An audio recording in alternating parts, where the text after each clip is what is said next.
Quand nous traversons une période sans emploi, nous pouvons bénéficier d'une solidarité qui s'appelle allocation chômage. Quand nous traversons l'épreuve de la santé, nous pouvons bénéficier de la solidarité qui s'appelle sécurité sociale. Quand nous sommes en accident, nous pouvons bénéficier de la solidarité qui s'appelle assurance. Et quand la mort nous fige dans la raideur, nous pouvons bénéficier de la solidarité qui s'appelle communion des saints. Comment nous savons que nous pouvons quelque chose pour nos défunts? C'est que Jésus nous a révélé que si la mort nous surprend alors que notre être n'est pas tout à fait imprégné de son amour, qu'il reste des poches de jalousie, d'amertume, de rancune, d'entêtement, de rancœur, eh bien, nous pouvons passer par le purgatoire. Comment bien parler du purgatoire? Nous serons en dehors des catégories d'espace et de temps, donc nous ne pouvons pas dire que c'est un lieu ni une durée. Peut-être pouvons-nous dire que ce sera une expérience mystique.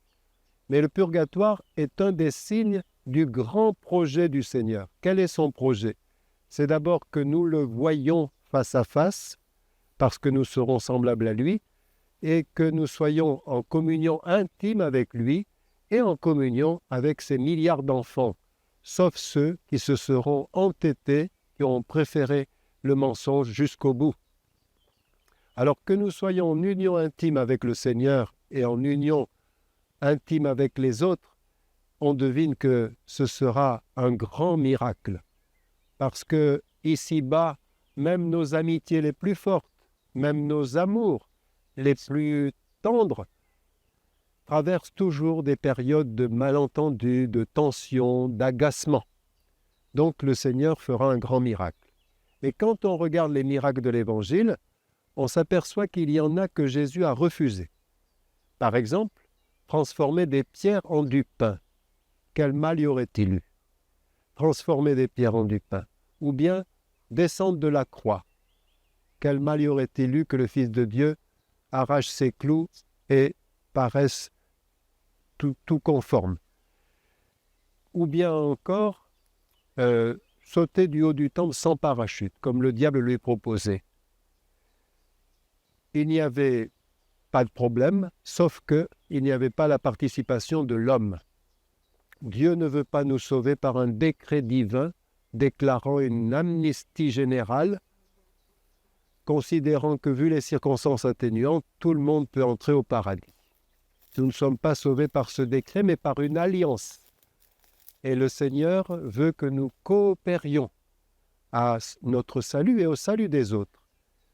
Oui, il va nourrir 5000 hommes sans compter les femmes et les enfants, mais il faut que l'un d'eux donne son pique-nique, ses 5 pains et ses 2 poissons. Oui, il va transformer 700 litres d'eau en 700 litres de vin, mais il faut que les serviteurs s'éreintent à sortir l'eau du puits. Oui, il va redonner ses jambes aux paralysés de Capharnaüm, mais il a fallu que 4 porteurs aient l'audace de monter par-dessus les toits pour le descendre juste devant Jésus. Oui, il va ressusciter Lazare, mais il en appelle à la foi de Marthe et de Marie. Si tu crois, tu verras la gloire de Dieu. Jésus demande au minimum la foi de l'intéressé ou bien de quelqu'un qui le présente. Voilà pourquoi nous croyons en l'existence du purgatoire, cette expérience mystique au cours de laquelle nous nous laisserons faire, nous nous laisserons purifier et sanctifier. Alors, je vous laisse les 3 images que j'ai recueillies ici et là. Un prêtre disait récemment qu'il avait été invité par un ami à aller voir un match à Roland-Garros. Cet ami tardait tellement qu'il est finalement entré dans l'enceinte. Alors il entendait le match et entendait les clameurs et les applaudissements, mais il n'était pas dans le match. Nous serons assurés d'entrer dans le match, mais ce sera une espérance laborieuse. Deuxième image, vous êtes à la campagne, vous êtes en vacances, vous avez choisi de faire la grasse matinée, mais comme vous avez avalé une pendule, vous vous réveillez à la même heure que d'habitude. Et là, vous flânez dans votre lit et vous vous dites, à la campagne, qu'est-ce que l'air est pur. Et puis, un ray de lumière entre dans la chambre. Et là, vous voyez que cet air qui est si pur comporte une infinité de petites particules, de poussière. Ce sera ça le purgatoire. La lumière de Dieu accusera notre cœur comme le soleil accuse le relief et montrera toutes les aspérités qu'il reste encore à raboter. Il faudra que ces grains de poussière deviennent des grains de soleil dans la lumière de Dieu. Autre image, celle du père Carlo Caretto, qui était petit frère de Jésus à la suite de Charles de Foucauld.